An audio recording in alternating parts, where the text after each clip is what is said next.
au cœur du masculin, avec Normand Faubert.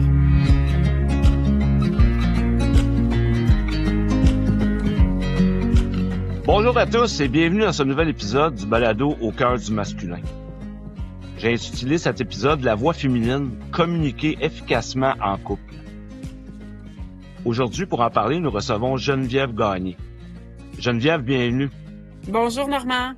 Hey, c'est vraiment un plaisir de t'avoir avec nous, Geneviève. Avant d'entrer dans le vif du sujet, j'aimerais ça te présenter à nos auditeurs. Passionnée par la croissance personnelle et le bien-être humain depuis plus de 20 ans, Geneviève Gagné a animé des émissions matinales à la radio pendant plus de 15 ans.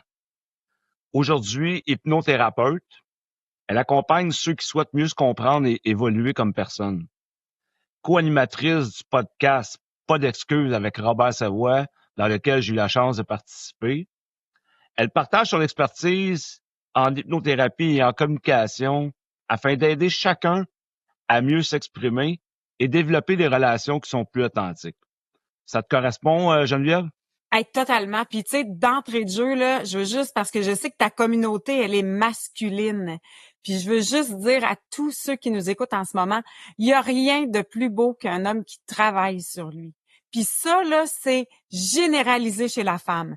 Fait que quand vous rencontrez une fille, si vous êtes célibataire, quand vous rencontrez une fille, parlez-lui de votre cheminement. Ça va assurément la toucher parce que c'est encore tabou chez l'homme de parler de ses émotions puis de travailler sur lui, mais sachez que c'est extrêmement sexy pour une femme, un homme qui apprend à se comprendre, qui apprend à s'exprimer, qui apprend à vulgariser ce qu'il ressent à l'intérieur. On craque tous là-dessus.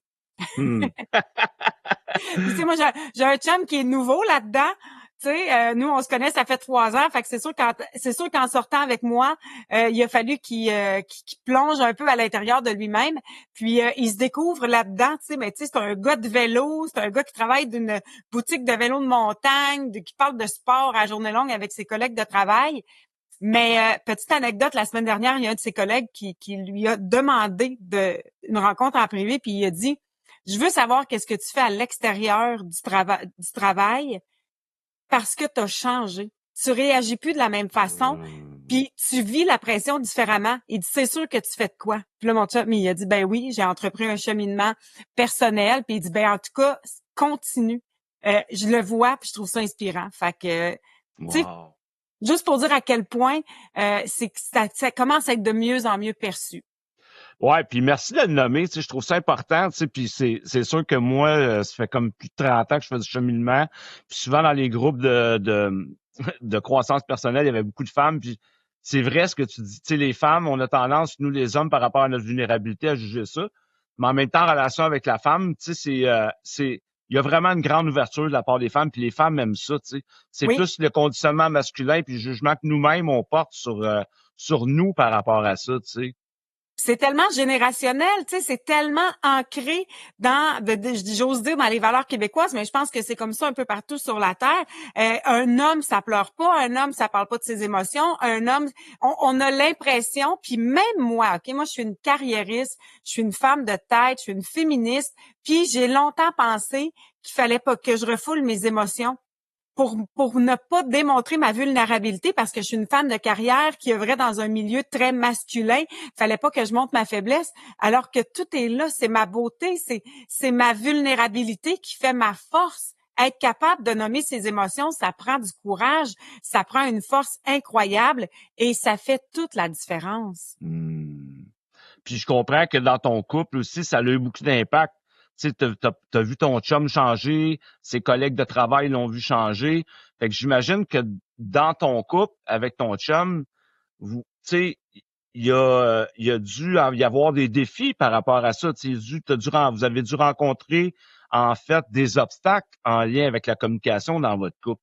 Si on s'en parlait un peu, tu sais, comment tu arrives à traverser ces obstacles-là ou comment tu es arrivé à traverser ces obstacles-là si tu en as rencontré probablement avec ton chum? Ben, le plus grand obstacle que nous, on a rencontré, c'est nos réalités, nos histoires de vie, parce que tout part de là. Ton histoire de vie à toi a créé a fait naître en toi des émotions, puis a fait naître en toi aussi des façons de réagir, tu sais. Moi, avant de rencontrer mon chum, là, j'ai été célibataire pendant plus de 10 ans. sais. Puis, quand j'ai rencontré mon chum, je venais de trouver, tu sais, l'homme que je cherchais depuis tellement longtemps, puis je le savais à quel point c'était précieux. Lui, après une relation de 18 ans, ça a même pas pris 1 an et il m'a rencontré. Fait que pour lui, c'est facile de trouver quelqu'un avec qui ça va fonctionner, puis pour moi, ça avait pas été évident. Fait que juste cette différence-là, cette expérience de célibat-là a fait en sorte que mon chum avait tu sais, est tombé plus facilement dans « je te prends pour acquis ». Ça se trouve, tu sais, tu comprends ce que je veux dire? C'était plus facile pour lui d'abandonner des petits moments où le couple devrait se retrouver. Et moi, à l'inverse, j'étais dans la surprotection de ça. Tu comprends? Fait qu'à un moment donné, il a fallu nommer ça. Il a fallu que je lui fasse prendre conscience de cette différence-là. Voici moi qu'est-ce que ça a été mon cheminement avant de te rencontrer. Voici le tien. Ça fait que moi, je suis peut-être un peu dans la surprotection, puis toi, tu es peut-être un petit peu plus facilement dans je te prends pour acquis. Fait que où est-ce qu'on peut se retrouver pour que on ait une belle synergie malgré nos histoires de vie qui sont complètement différentes. Et ça, quand j'ai nommé ça, lui, il a pris conscience de l'impact que ça avait eu sur moi ces années-là à la recherche de l'homme avec qui je vais pouvoir bâtir quelque chose. Et lui aussi de dire, OK, parfait, ça a été tellement rapide pour moi de te rencontrer, puis je suis tombée en amour presque tout de suite quand je t'ai rencontré. Je pensais que c'était quelque chose de facile, mais non, c'est pas comme ça que ça fonctionne, tu sais. Fait que de prendre conscience de son histoire de vie versus la mienne, ça a été ce qui nous permet aujourd'hui de comprendre, ses réactions et lui aussi de comprendre les miennes, tu sais. Fait que des fois, il est comme ma blonde, tu m'as trouvé, là. Tu peux te calmer un petit peu, là, tu sais. On n'a pas besoin de faire des soupers aux chandelles tous les vendredis soirs, tu sais. Fait que c'est juste de comprendre le cheminement de un versus celui de l'autre. Et ça fait toute la différence. Comment tu as été élevé? Comment est-ce qu'on t'a parlé dans ta jeunesse? Quelle relation avaient tes parents? Tu sais, est-ce que tu avais des parents qui très colériques, qui manquaient de respect un envers l'autre? Mais si c'est ça à quoi tu as été exposé toute ta vie, ça se peut que tu reproduises ce schéma-là dans ta vie à toi personnelle, tu sais. Prends-en conscience, puis nomme-le. Hey, je m'excuse, mes paroles dépassent parfois ma pensée, mais c'est ça à quoi j'ai été exposée. Puis aujourd'hui, je réalise que c'est pas une façon de discuter, mais je vais peut-être avoir besoin de 2, 3 prises avant de vraiment intégrer cette nouvelle façon-là plus respectueuse, parce que c'est tellement ancré en moi. Tu sais, fait que c'est juste de comprendre. Moi, là, je dis toujours, quand vous rencontrez quelqu'un, parlez-vous honnêtement, racontez-vous vos histoires, la façon dont vous avez été élevé, quel a été votre cheminement amoureux avant d'en arriver à cette rencontre-là, tu sais. On veut pas souvent entendre parler du passé de l'autre, mais il y a un impact sur sa façon d'agir puis de réagir aujourd'hui. Et ça, c'est important de le comprendre. Ben, en fait, oui. Puis quand je t'écoute parler, tu sais, Geneviève, ce que j'entends là-dedans, c'est le rapport aux différences. Tu sais, on arrive avec notre histoire de vie, notre bagage, notre histoire. Tu sais, la différence puis les blessures émotionnelles, les zones de sensibilité qui se sont développées dans notre histoire de vie. Comment c'est important d'en tenir compte, tu sais, parce que ça va nous rattraper dans notre réalité de couple à un moment donné, tu sais. Absolument. Absolument. Des couples, moi j'ai vu des couples qui n'arrivaient pas à communiquer ensemble parce qu'ils jouaient toujours dans les blessures de l'autre. Tu joues dans sa blessure. Nomme-le. Hey, là, quand tu fais ça, ça me déclenche. Là, tu touches une zone sensible. Je vais m'en occuper. Merci de me montrer que j'ai besoin de m'en occuper. Je vais aller m'en occuper. Je vais trouver quelqu'un pour aller travailler ce volet-là de moi. Mais il faut que tu prennes conscience que c'est une zone sensible pour moi pour l'instant. Je vais m'en occuper, mais pour l'instant, c'est sensible. OK. Je te rejette pas, mais j'ai besoin de m'occuper de moi. Oui, exactement. Oui, puis moi, je le nomme souvent. Des fois, je vis des situations avec mon chum, puis là, il a le goût d'en parler tout de suite, puis je dis à mon chum, j'ai juste besoin de comprendre qu'est-ce qui se passe à l'intérieur de moi. Là, toutes mes émotions sont mêlées, j'ai juste besoin de trouver une façon de te nommer ce que je ressens puis ce que je vis sans t'attaquer toi, sans tomber dans « c'est de ta faute ». Tu sais, on l'a vécu pas plus tard que cette semaine. Tu sais, il y a une action qui doit poser, il est un peu dans la procrastination, dans l'inaction, puis moi, ce que ça éveillait en moi, c'était de l'insécurité. Fait qu'il a fallu que je prenne le temps de dire, OK, pourquoi ça me touche à ce point-là qui ne s'occupe pas de ce volet-là? Puis là, Mané, j'ai dit à mon chum, ça éveille en moi de l'insécurité. Que tu t'occupes pas de ça, c'est ce que ça fait. Fait que je vais m'occuper de mon insécurité. Mais lui, c'est venu le chercher. Tu comprends? Il a dit, OK, parfait. Tu sais, j'entends ce que tu dis. Je te reçois là-dedans. Puis en fait, j'aurais le goût de faire un bout là-dessus parce que, tu sais, moi, je rencontre souvent en thérapie de couple, justement, même en thérapie individuelle avec les gars, tu sais, l'insécurité, c'est un gros déclencheur. Tu sais, Ouais, c'est comme, j'appelle ça comme un gros bol de soupe de peur. ouais, Tu sais, il y a beaucoup de peur sous-jacente à l'insécurité, puis ça éveille souvent de la colère. Parce que si on n'est pas sensible à notre insécurité, on peut envahir, on peut ouais. chercher à contrôler. Fait que, tu sais, comment tu arrives à gérer ça, cette insécurité-là, quand tu vis de l'insécurité dans ton couple avec ton chum? Comment tu t'en occupes? Ben, tu sais, c'est toujours le retour vers soi. D'où ça vient, cette insécurité-là? OK? Mettons, votre conjoint passe un commentaire sur une fille qu'il trouve cute, puis oups, ça éveille en vous un sentiment d'insécurité puis de jalousie. OK, ça vient d'où, ça? Pourquoi je ressens ça à l'intérieur de moi? Tu sais? Ah, ben, ça me rappelle ma première petite relation quand j'étais adolescente, là. J'ai commencé ma vie amoureuse dans un triangle amoureux entre moi puis ma meilleure amie. Fait que c'est sûr que mon chum, quand il me dit qu'il trouve belle mon amie, ben, ça éveille en moi cette histoire de vie-là, tu sais. Je suis pas une personne insécure dans la vie, je suis pas une personne jalouse, mais ce petit moment-là me déclenche automatiquement. OK, parfait. Fait que quand je comprends d'où ça vient, je peux m'en occuper. Puis je peux le nommer aussi. Hey, mon chum, ça a rien à voir avec toi, là. Mais moi, dans mon histoire de vie, là, j'ai vécu un triangle amoureux par le passé. Tu sais. J'avais un ami, il y a quelques années, on était très proches, c'était amitié homme-femme. Puis lui, il rencontre une fille, puis elle, dans son histoire de vie, la relation qu'elle avait vécue avant est arrivée chez elle à un moment donné à la maison, puis elle a trouvé son chum dans le lit avec une autre femme. Traumatisme, Ben oui, difficile, ben oui, blessure profonde. ben oui. Fait qu'elle, même si notre amitié à nous était très platonique, ça l'éveillait et ça la déclenchait. Tu comprends? Ouais. Puis je me souviens d'avoir dit à mon ami, hey, sais-tu quoi? Tu sais, laisse-lui le temps de guérir, laisse-lui le temps de gagner confiance en toi. Notre amitié va survivre au temps. On n'a pas besoin de continuer à se parler à toutes les semaines puis de la déclencher pour, tu sais, tu l'aimes, t'as rencontré une fille qui fait ton bonheur, ben, prends le temps de vivre ça avec elle, tu sais. Ben J'ai ouais, pas ben ouais. besoin d'exister dans votre début de relation, tu sais. Mais quand on se met à comprendre l'empathie, tu sais, c'est tellement ça, avoir de l'empathie pour l'autre puis de la compréhension pour ce qu'il a vécu, tu sais. Ça Fait que demande de la bienveillance. oui, ça demande de la bienveillance. Puis c'est pas toujours facile d'avoir de la bienveillance parce que on s'attend toujours à ce que l'autre réponde à nos besoins. Ben ouais, c'est ça. Puis en fait, tu sais, t'es d'accord avec moi si on se dit que l'autre n'est pas responsable à 100% de nos besoins. Il peut favoriser ou contribuer à répondre à nos besoins, mais on est responsable à 100% de nos besoins. Ouais, ben ça doit être comme ça aussi, mais nous en hypnothérapie, on travaille beaucoup on travaille totalement sur l'individu. Tu viens me voir parce que tes collègues de travail te rejettent, parfait, c'est sur toi qu'on va travailler parce que la vibration est à l'intérieur de toi. Donc, Hum, quand tu apprends à travailler sur toi, c'est comme si j'appelle ça remplir soi-même son petit vase d'amour de soi-même. Tu sais? hum. Fait que si tu prends soin de toi, si tu prends soin de tes émotions, si tu prends soin de t'auto-satisfaire, ben l'autre, là, il n'y a pas à venir le remplir.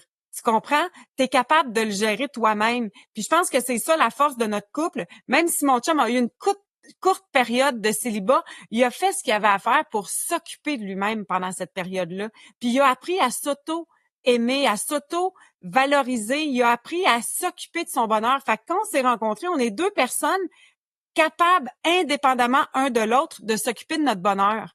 Fait qu'on ne fait qu'ajouter ensemble à ce bonheur-là qui existe déjà. Hum. La responsabilisation, en fait, c'est le retour à soi, c'est la responsabilité Oui, de s'occuper de ses affaires. exactement. Mais ça, c'est un cheminement. Tu comprends?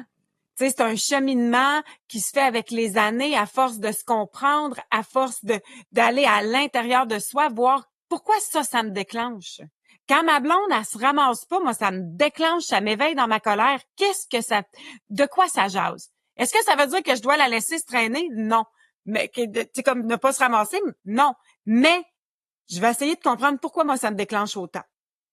Tu sais, ma Ouais. fille, elle est hyper contrôlante dans une cuisine.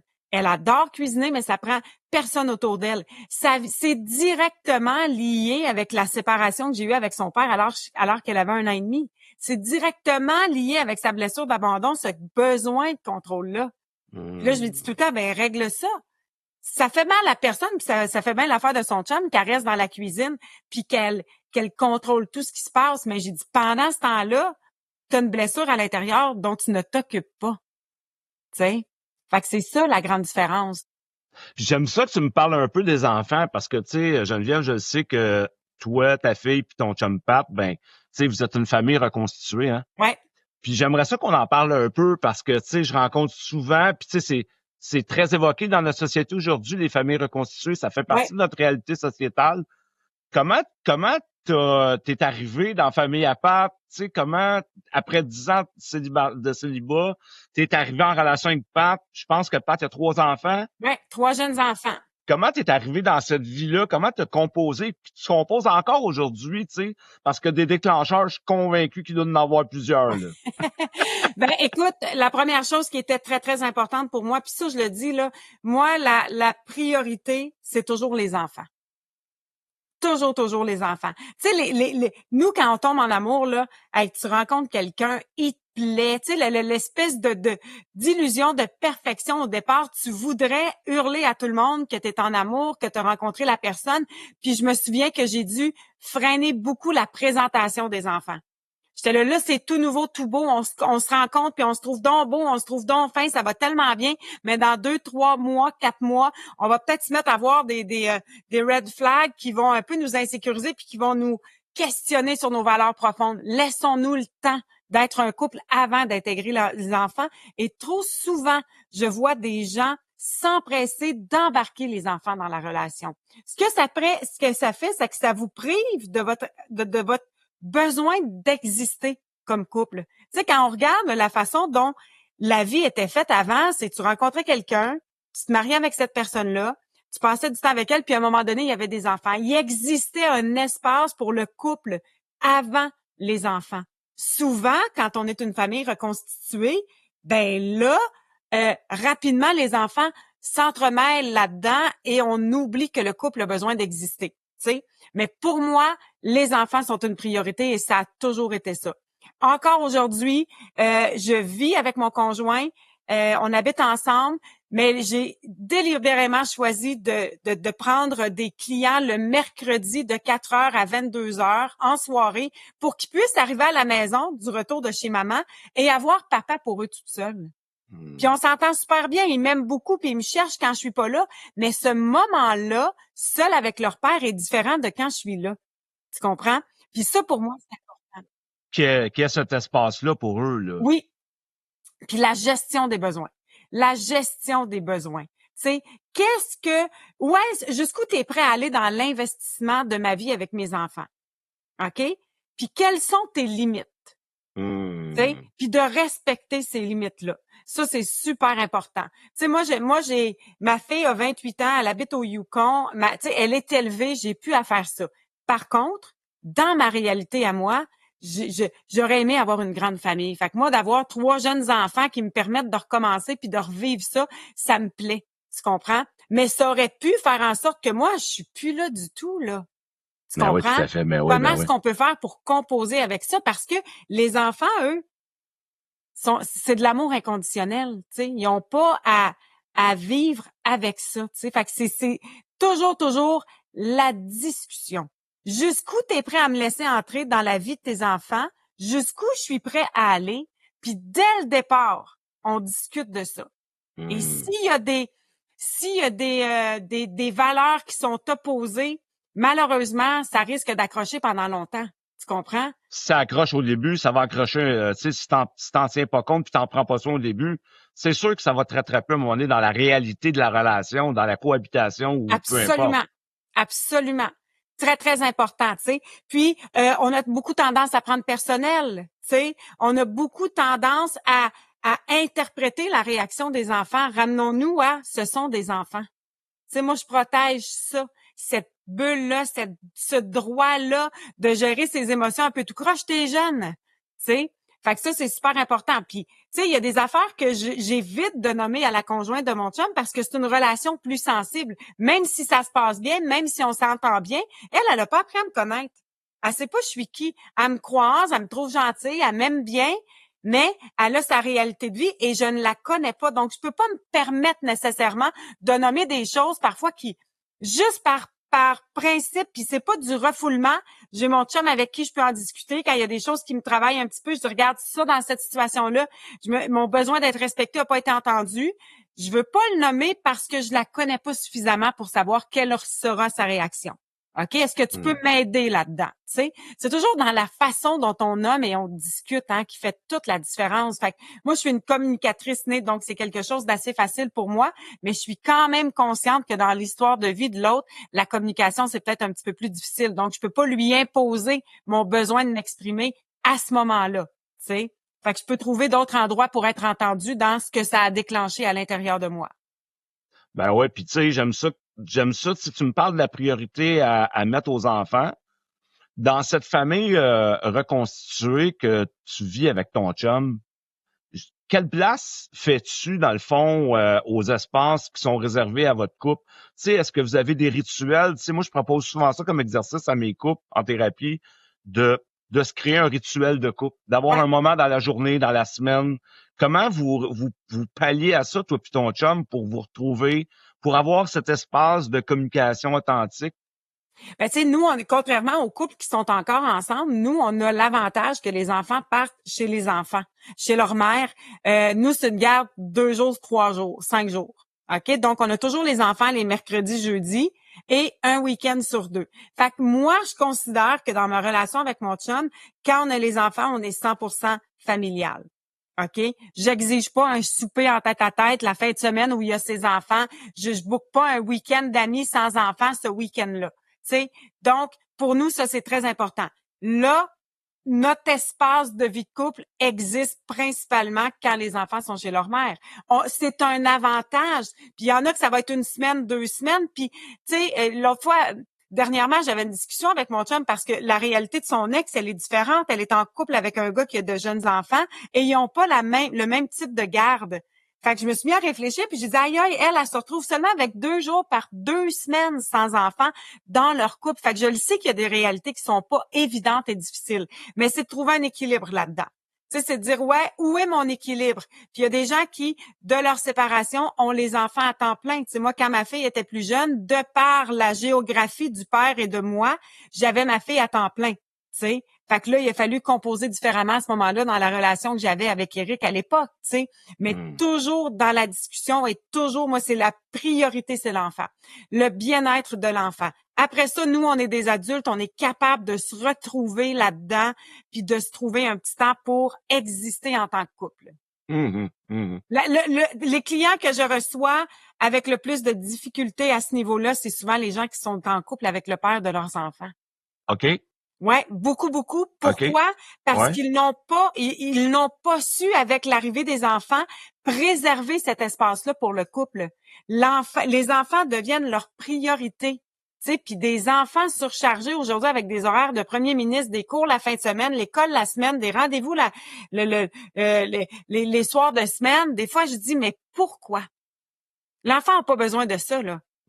Il aime ça jouer au hockey, mais il irait 1 fois par semaine où il jouerait avec papa puis il aurait le même plaisir, là. Il est pas obligé d'être dans un sport compétitif qui impose à toute la famille de mettre la vie familiale sur pause parce que lui vit son sport, tu comprends? Puis là, je le sais que ça va peut-être déclencher des gens qui sont amateurs de hockey puis qui passent leur fin de semaine dans les arénas. Si vous arrivez bien à composer avec ça puis que le couple le vit ensemble et est heureux, j'ai pas de problème avec ça. Mais dans certains cas, tu sais, mon chum, à un moment donné, la mère des enfants voulait que sa fille fasse de la compétition de danse et mon chum, il a dit non, ça c'est ma limite. Nous, on n'ira pas passer nos fins de semaine avec les 2 boys. Tu sais, on a 2 garçons qui suivent dans des compétitions de danse parce que Delphine a le goût de vivre ça. Tu sais, 1 fois par semaine, moi, je trouve que c'est suffisant. Puis on fait beaucoup de sport à l'extérieur. On est des gens actifs, des gens sportifs. On joue dehors. Fait qu'on n'est pas prêt à sacrifier ça pour une personne dans la famille. Mais tout ça, c'est dans la discussion. Ben, le respect du territoire, des limites, tout ça, Oui. tu sais. Puis, dis-moi donc, tu me parles depuis tantôt, puis je te connais là-dedans aussi, je te connais peu, mais je te connais là-dedans dans ta capacité à communiquer avec ton chum, tu sais. Puis comment t'encourages ton chum dans une communication qui est plus ouverte et plus fluide? Tu sais, en sachant que lui, c'est pas ça a pas été sa force, ou il a développé ça en relation avec toi. Comment toi, t'arrives à encourager ça ou mettre en, tu sais, l'aider à traduire ou parce que tu sais la réalité c'est quoi? C'est que les gars, puis je veux pas généraliser, mais la Ouais. plupart des hommes, c'est plus difficile d'exprimer leurs émotions, montrer leur vulnérabilité. Fait que tu sais, comment t'es arrivé à accompagner ton chum là-dedans ou encourager ou. L'entraînement. Tu sais, on devient pas bon dans un sport à le regarder à la télévision. Tu comprends? On peut apprendre certaines notions du sport, mais c'est en le pratiquant qu'on va développer des habiletés. Fait que c'est sûr qu'au début, quand je disais à mon chum, parle de moi de ce qu'il y a à l'intérieur. Donc, je veux dire, pourquoi? Ben, je dis, non, mais il y a de quoi, là? Il y a une émotion, je le vois bien, ça t'éveille quelque chose. Mais là, je suis impatient. OK, mais pourquoi? Tu sais, puis là, aujourd'hui, il est bon. Aujourd'hui, il apprend. Puis je dis tout le temps, non, là, tu me parles de moi, parle-moi de toi. Qu'est-ce que ça éveille en toi? OK? Pas pour prendre du pouvoir sur lui. Tu sais, parle-moi de toi, c'est pour Parle-moi de toi. le ramener à lui. Puis tu sais, quand tu dis pas prendre du pouvoir sur lui, mais toi, reprends ton pouvoir. Parce que quand tu parles de toi, quand tu t'occupes de toi, quand tu te corriges toi, inévitablement, ça influence les autres autour de toi. Tu comprends? Puis ça t'amène à être plus sensible à lui. Ben S'il oui. te parle de lui que s'il parle de toi. Ben oui, la semaine dernière, il partait pour le travail, puis il savait, les enfants revenaient le mercredi, c'est la semaine de relâche. Lui, il partait à 8 heures le matin et il savait qu'il ne reviendrait pas avant 7h30, 8 heures le soir. Fait que lui, pendant qu'il se prépare, il ressent de la culpabilité de me laisser ses enfants toute la journée en semaine de relâche. Puis là, à un moment donné, il dit, ma blonde, tu peux-tu venir? Faut juste que je prenne le temps de te nommer quelque chose. J'ai dit, parfait. Il dit, là, je veux juste te dire que je ressens de la culpabilité de te laisser mes enfants toute la journée. Puis tu sais, je l'ai pas invalidé là-dedans. Je te comprends de ressentir de la culpabilité. Je l'ai laissé vivre puis nommer sa culpabilité. Puis quand il a terminé, j'ai dit mon chum, moi j'ai été très pendant mes années de célibat, je travaillais beaucoup là, tu sais des 50 à 60 heures, je me suis beaucoup réalisée dans le travail. Puis là, j'essaie de diminuer, mais chaque fois que je prends un après-midi de congé, j'ai un sentiment de culpabilité qui naît à l'intérieur de moi. Fait que j'ai dit d'avoir tes enfants aujourd'hui là, ça me fait tellement plaisir parce que je vais pouvoir pas travailler sans culpabilité. Fait que si tu savais à quel point ça fait mon bonheur de les avoir, puis si tu savais à quel point je suis heureuse de cette journée-là, on va faire des biscuits, on va plein. Fait que lui, ça l'a libéré. Puis il me l'a dit d'une chance que j'ai pris le temps de te nommer parce que j'aurais passé la journée à travailler avec de la culpabilité alors que elle était pas nécessaire.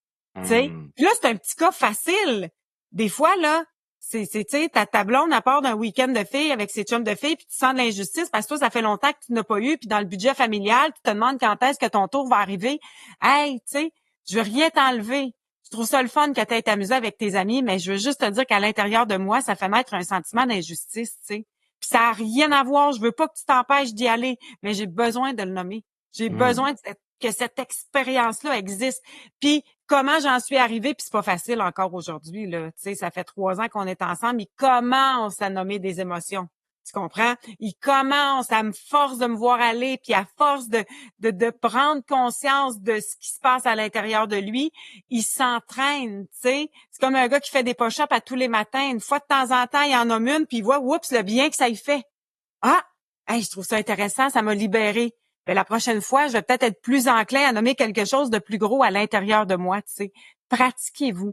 Puis si vous sentez que auprès de votre conjointe, vous n'êtes pas reçu, ben vous allez auprès d'un thérapeute, vous trouvez un bon ami. Puis là, quand on va chez son ami, là, on dit pas, ma blonde a fait ci, a fait ça, elle m'énerve, non. Hey, en ce moment, à la maison, là, je vis beaucoup de pression financière. En ce moment, à la maison, j'ai l'impression de jamais satisfaire l'autre personne. Tu sais, je me sens pas suffisant. Tu sais, ça fait naître un sentiment d'incompétence à l'intérieur de moi parce que ma blonde a jamais l'air satisfaite de ce que je fais. Tu sais, fait que là, on parle de soi avec son ami ou avec son thérapeute et ça nous entraîne à le faire de cette façon-là. Tu sais? Ouais, j'aime beaucoup que tu amènes ça sur l'angle de l'entraînement, tu sais. Ah oui. Tu sais, j'ai fait du culturisme pendant une dizaine d'années, puis j'ai créé un outil justement qui s'appelle l'entraînement émotionnel parce que je crois beaucoup en ça, tu sais. Plus que je me pratique, essai-erreur, plus Oui. que je vais devenir bon. Puis, tu sais, le fait de favoriser de l'écoute active aussi, tu sais, ça crée un terreau où l'homme peut se sentir en sécurité, mais j'aime aussi l'angle que tu amènes. Ça se peut que ma blonde soit pas capable non plus de m'entendre ou ça se peut que ça soit pas tout clair pour moi, que je sois plus dans le reproche. Fait que d'aller voir un professionnel, puis c'est un peu là-dessus, sur cet angle-là que je voulais voir avec toi. Tu sais, toi, comme hypnothérapeute, j'aimerais ça que tu nous en parles un peu. Tu sais, comment tu accompagnes tes clients par rapport à ce qu'ils vivent au niveau des conflits, au niveau de... J'aurais le goût de t'entendre un peu là-dessus, Geneviève. Ben, il y a une grande, grande part d'inconscience dans nos réactions. Tu sais, on a vécu toutes sortes de choses. Puis tu sais, on n'a pas besoin d'avoir de grands traumatismes dans l'enfance pour avoir accumulé un bagage émotionnel qui est venu faire en sorte qu'on a développé des mécanismes de défense. OK? Et quand on va à la source de ce déclencheur-là, on est en mesure de comprendre, OK, c'est pour ça. C'est pour ça que j'agis comme ça. Et quand il y a une prise de conscience, c'est beaucoup plus facile de réparer. C'est beaucoup plus facile de corriger ça chez la personne, tu sais, ou tout simplement de l'accepter. Tu sais, c'est mon histoire de vie. Fait que nous, ce qu'on fait, c'est qu'on travaille beaucoup. Puis, tu sais, les gens ont été voir Mesmer. Fait qu'il arrive, je te dirais que 90% des gens qui rentrent dans mon cabinet sont comme, je vais-tu perdre le contrôle, je vais-tu faire la poule? Tu sais, Mesmer, là, je pense que les gens sont hypnotisés à 35%, puis il y a un faible pourcentage de gens qui peuvent se rendre à ce niveau-là. Nous, en relation d'aide, on travaille à 11%. Fait que tout au long de la séance, je vais discuter avec le client. Tu sais, je vais discuter avec cette personne-là. Elle va être en contact avec moi, puis jamais elle va dire ou faire quelque chose qu'elle ne veut pas faire. Par contre, elle va réaliser que tabarouette, OK, mon sentiment d'abandon, là, ben, il vient de mon père qui était camionneur quand j'étais jeune. Chaque fois qu'il partait, j'avais un peu l'impression qu'il m'abandonnait. Puis ça a fait en sorte que moi, ayant cette souffrance-là à l'intérieur de moi, je me suis abandonnée souvent par la suite dans certaines relations. Je m'empêche de dire les choses, je m'empêche de, tu sais, je dis non je dis oui quand ça me tente de dire non, tu sais. Fait que là, tu prends conscience de certains traits, puis là, on peut modifier. Parce que le cerveau, là, c'est fou à quel point il est malléable. Tu sais, on pense que c'est quelque chose de très cimenté. Non. On peut défaire des fausses croyances, on peut corriger des choses directement à la source et ça a des résultats extraordinaires, tu sais.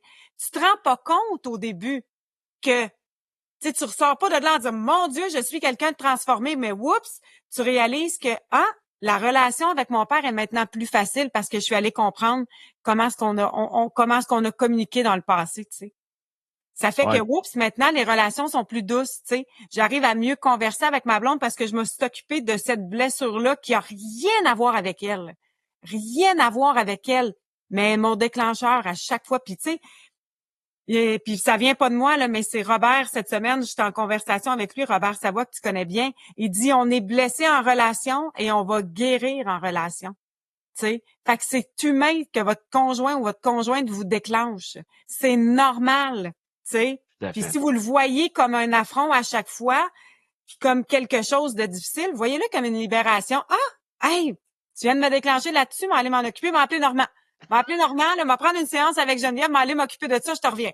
Écoute, nous, on le fait beaucoup dans la famille. Puis moi, je dis à mon chum, tu sais, mon chum, il me dit tout le temps, j'ai pas besoin d'avoir un thérapeute, tu es là.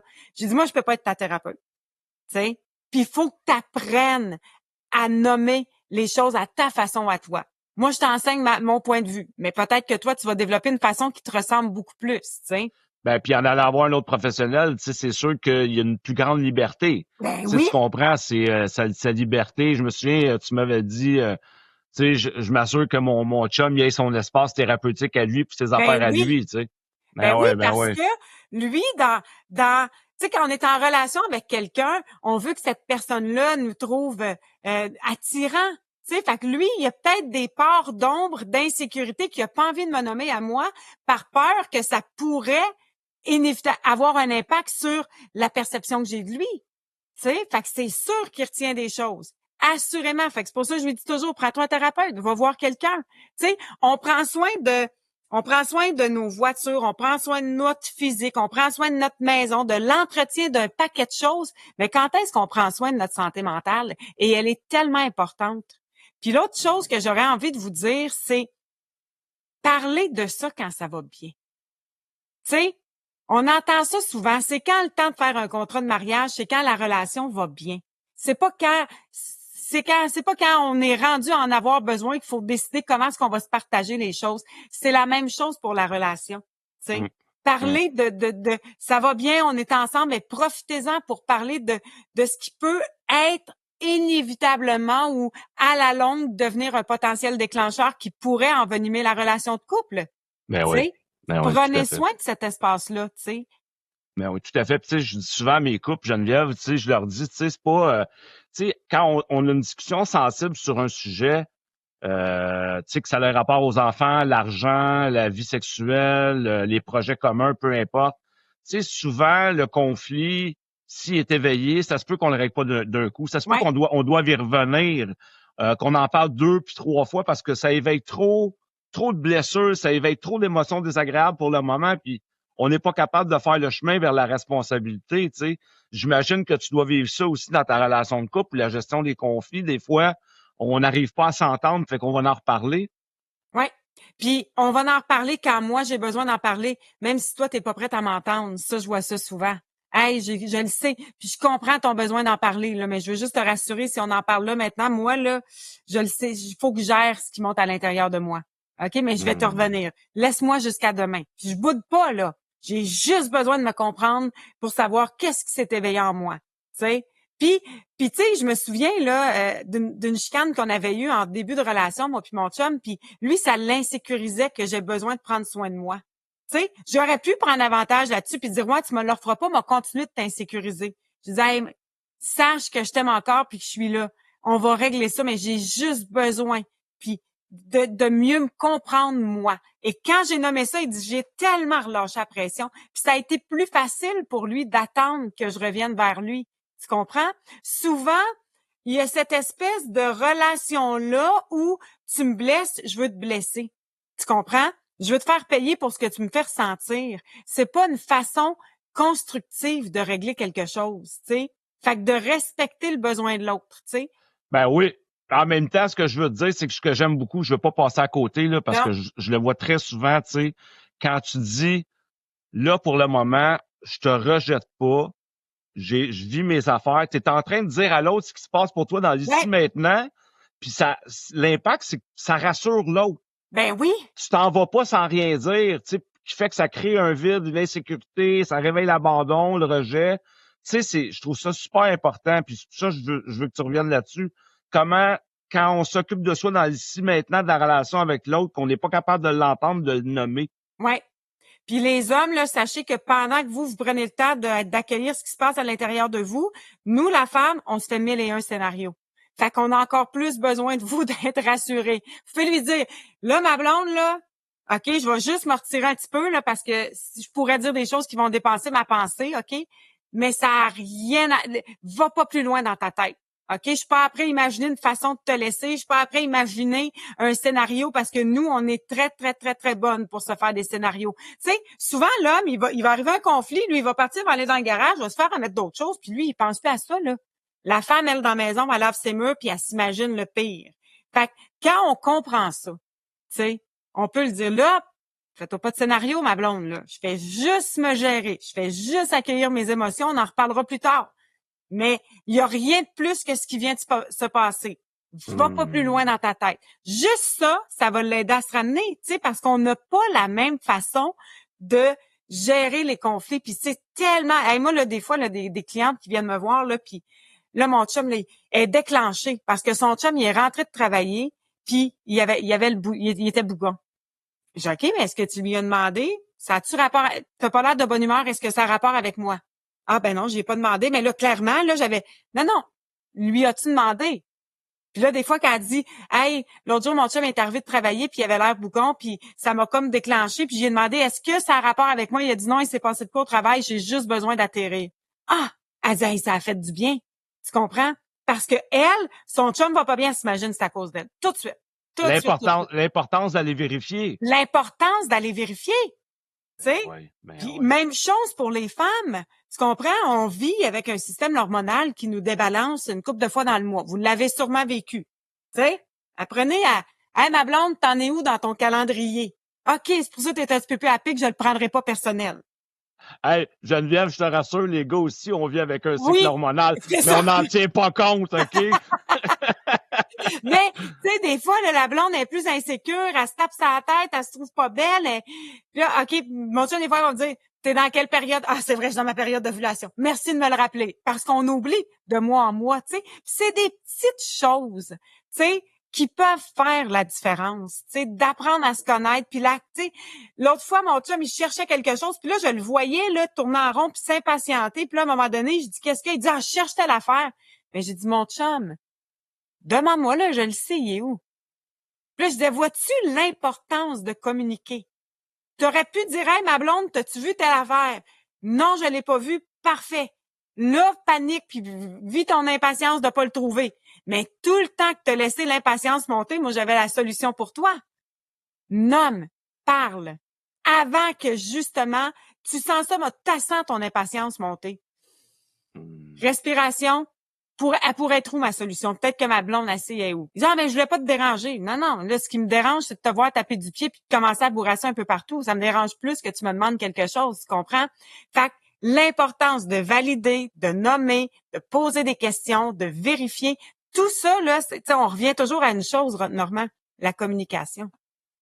Ben oui, tranquillement, ça nous amène vers la fin. Tu sais, Geneviève, écoute, je veux te remercier infiniment, tu sais, cette conversation inspirante qu'on a eue ensemble aujourd'hui. Tu sais, on explore ensemble les défis, les clés de la communication. Je suis convaincu que nos auditeurs repartiront avec des outils précieux aujourd'hui. Là, tu sais, moi, ça me fait vraiment du bien de t'avoir une fois de plus, apprendre à te connaître encore plus. Tu sais, j'espère que nos auditeurs pourront également apprendre à te connaître plus. Puis dis-moi où on peut te retrouver pour en savoir plus sur ton travail, Geneviève. Il y a 2 façons de le faire. Je suis hypnothérapeute, donc des fois des consultations individuelles. GenevièveHypnose.com. Et sinon, je co-anime le podcast Pas d'excuses avec Robert Savoie. Puis l'idée de ce podcast-là, c'était vraiment d'offrir des outils aux gens. C'est le fun d'avoir des témoignages, c'est le fun d'avoir des histoires de vie, mais dans le quotidien, là, si j'ai pas le temps d'aller m'asseoir chez le thérapeute, si j'ai pas le temps de trouver un psychologue, si j'ai pas les moyens de le faire, y a-t-il des outils qui peuvent tranquillement m'aider à me comprendre, tu sais, fait que c'est vraiment à ça que ça sert, tu sais. Puis j'ai le goût de terminer en disant à vos auditeurs, vous êtes peut-être pas un bon communicateur aujourd'hui, mais entraînez-vous à le devenir, puis dites-le. Hey, là, ça m'insécurise parce que je vais essayer quelque chose que j'ai jamais fait, m'a nommer mes émotions, ça se peut, ça sorte tout croche. Ça se peut que je le fasse pas correct. Mais je me pratique, j'apprends. Puis j'espère que tu vas avoir la patience de me voir évoluer là-dedans, tu sais. Il y a des hypnothérapeutes qui me disent « Hey, tabarouette, tu t'exprimes tellement bien. » J'ai dit « Ben moi, j'ai 15 ans d'expérience où je devais prendre un article de 3 pages dans la presse puis de le synthétiser, de le vulgariser pour que monsieur et madame, tout le monde dans la voiture soit capable de bien comprendre d'où partait notre sujet. » Fait que je me suis entraînée à parler, à communiquer. C'est la même chose pour vos auditeurs. Tu sais, si vous n'avez pas appris à le faire puis que vous commencez votre cheminement, ça se peut que ça sorte tout croche. Pas grave. Entraînez-vous. Continuez de le faire, tu sais. Essai-erreur, puis à un moment donné, vous allez trouver votre façon à vous de vous exprimer, tu sais. Merci encore, Geneviève. Puis à vous qui nous écoutez, souvenez-vous, une relation harmonieuse, ça commence par une communication authentique. Osez vous exprimer, écouter avec bienveillance et cultiver des échanges qui sont sincères. Parce qu'en comprenant et en respectant l'autre, on bâtit des relations qui sont plus fortes et épanouissantes. Écoutez, merci encore Geneviève. Merci à toi Normand. À très bientôt pour un nouvel épisode au cœur du masculin. À bientôt.